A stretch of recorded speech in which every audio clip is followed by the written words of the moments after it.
শহরের কোলাহল থেকে অনেকটা দূরে এত সুন্দর মনোরম প্রাকৃতিক দৃশ্য আর প্রকৃতির কোলে একটু দোল খাওয়া, এরকম মেঘে ঢাকা রাস্তা আর প্রিয় মানুষের সাথে একটু সময় কাটানো, আর বৃষ্টি ভেজে একটা সুন্দর সকাল, আর তার সঙ্গে গরম গরম পাহাড়ি মোমো, আর এরকম মেঘে ঢাকা সুন্দর পাহাড়, আর তার সাথে আছে ভাইরাল কাচের ব্রিজ। তোমরা মনে মনে ভাবছো তো এত সুন্দর জায়গাটা কোথায়, চলো আজকে তোমাদের নিয়ে যাব সেই জায়গাতেই। তো হ্যালো বন্ধুরা, আমি রুমি, আমার আরেকটা নতুন ভিডিওতে তোমাদের অনেক অনেক ওয়েলকাম।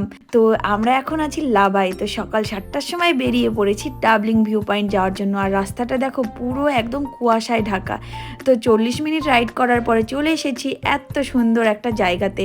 আর এই জায়গাটা হলো লাবার ডাবলিং ভিউ পয়েন্ট। আর এসেই দেখছি এত সুন্দর একটা দোলনা, আর মনটাকে আটকাতে পারছি না। তো দোলনায় চড়ে গেলাম এবং বেশ কিছুক্ষণ এখানে বসে দোল খাচ্ছিলাম, আর তার সাথে প্রাকৃতির এই মনোরম দৃশ্যটা উপভোগ করতে করতে আমাদের ভীষণই খিদে পেয়ে গেল। তো চলে এলাম গরম গরম পাহাড়ি মোমো খেতে।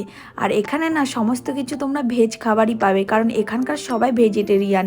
ভেজ হলে কি হবে, ম্যাগি আর মোমোটা যে এত টেস্টি ছিল কি বলবো। আর খেতে খেতে এদিকে শুরু হয়ে গেল বৃষ্টি। আর বৃষ্টির কারণে এখানে যত লোকজন ছিল সবাই চলে গিয়েছিল, শুধু থেকে গিয়েছিলাম আমি আর সৌভিক। তো একটু বৃষ্টি যখন কমে গিয়েছিল তখন আমরা চলে এসেছি ওপরে। আর ওপরটা না পুরো একদম জল জমা হয়ে গিয়েছিল, কারণ অনেকটা পরিমাণে বৃষ্টি হয়েছিল। আর বৃষ্টির কারণে মেঘে পুরো ভিউটাকে একদম ঢেকে রেখেছিল, জন্য মনটা ভীষণই খারাপ হয়ে গিয়েছিল। কিন্তু যখন পুরোপুরি বৃষ্টিটা কমে গেল তখন একটা এত সুন্দর ভিউ আসলো কি বলবো, দেখে তো মনে হলো এখানে আসাটাই সার্থক হয়ে গেছে। ভীষণই ভালো লাগছিল। আর বৃষ্টি কমার পর এখানে লোকজনের ভিড়ও বাড়ছিল। তো এখন এই কাচের ব্রিজের উপরে ওঠার পালা, যেটার জন্য আমি এসেছি। আমার তো ভীষণই ভয় লাগছিল, আর প্রচুর হাওয়া বইছিল, আর খুব ঠান্ডাও ছিল এখানটায়। আর দেখো বসার ওখানটায় পুরো জল জমে গিয়েছিল। তো আমি ওখানে একটু মুছে বসে পড়েছি। আর চারপাশের ভিউটা দেখো একদম অসাধারণ। আর এই মেঘটা পুরো পাহাড়টাকে একদম ঢেকে নেবে। তো এরপরে আমরা নিচে চলে এলাম।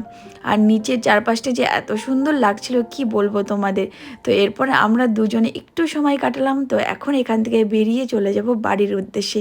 তো আজকের ভিডিওটা তোমাদের কেমন লাগলো অবশ্যই আমাকে কমেন্টে জানিও। ভালো লাগলে আমার চ্যানেলটিকে সাবস্ক্রাইব করে দিও। দেখা হচ্ছে নেক্সট ভিডিওতে। টাটা।